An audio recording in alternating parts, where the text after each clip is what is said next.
কেমন লাগছে দেখে, জিভে জল চলে আসছে।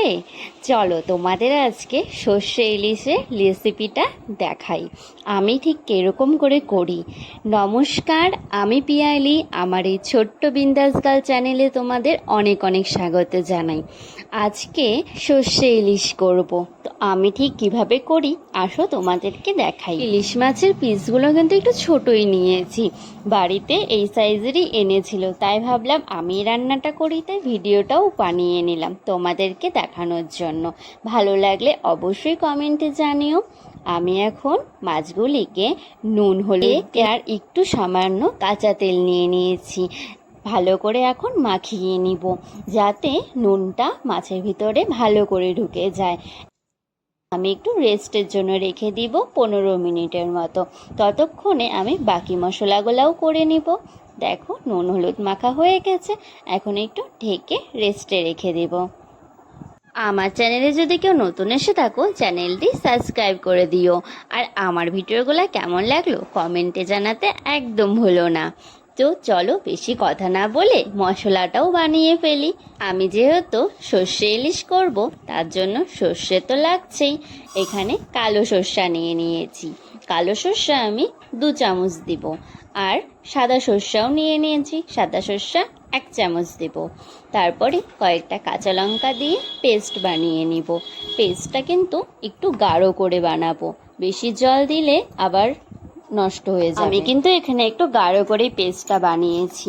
দেখো অনেকটাই কিন্তু ঘন হয়েছে।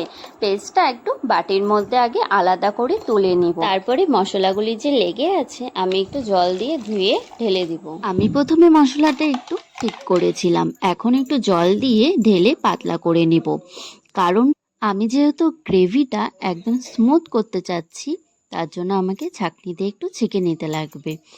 ভালো করে ছেঁকে নিলে দেখা যাবে খোসলাটা ছেড়ে আসছে, অনেকটাই প্রায় খোসলা বেরিয়ে গেছে। তো আমার ছাঁকা হয়ে গেছে, আর মশলাটার থিকনেস বেশ ভালোই আছে, বেশি গ্রেভিও না আর বেশি একদম পাতলাও না। মশলা তো রেডি হয়ে গেল, এখন কড়াইটা বসিয়ে কড়াইয়ে একটু সর্ষের তেল দিয়ে দিলাম।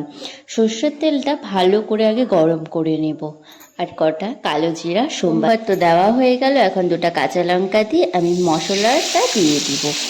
মশলাটা এখন ভালো করে জাল করতে লাগবে, তার আগে একটু নুন আর একটু হলুদ দিয়ে দিলাম। এবার আমি ভালো করে ফুটিয়ে নিব, যতক্ষণ তেল না ছাড়বে আমি একটু কষিয়ে নিব। দেখো এখন গ্রেভিটা কিন্তু বেশ ঠিক হয়েছে, আর কালারটাও কিন্তু বেশ এসেছে। এখানটাতে আমি মাছগুলো ম্যারিনেট করে রেখে দিয়েছিলাম। তো গ্রেভিটা যখন ভালো করে ফুটে যাবে, তখন ম্যারিনেট করা ইলিশ মাছগুলা গ্রেভির মধ্যে এখন দিয়ে দিতে লাগবে।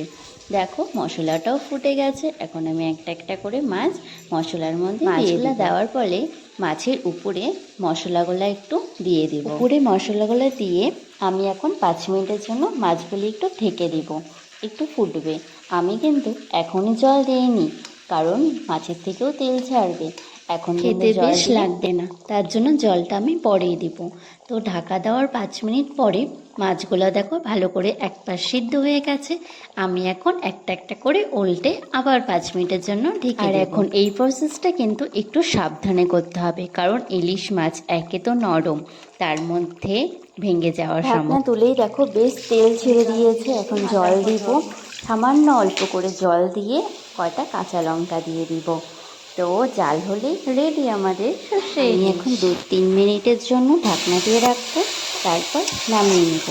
আমার ভিডিওগুলো তোমাদের কেমন লাগলো অবশ্যই কমেন্টে জানাতে কিন্তু একদম ভুলবেন না। আমার ডান সর্ষে ইলিশ কেমন লাগছে অবশ্যই জানিও। টাটা বাই বাই, দেখা হচ্ছে নেক্সট ভিডিওতে। Thank you for watching.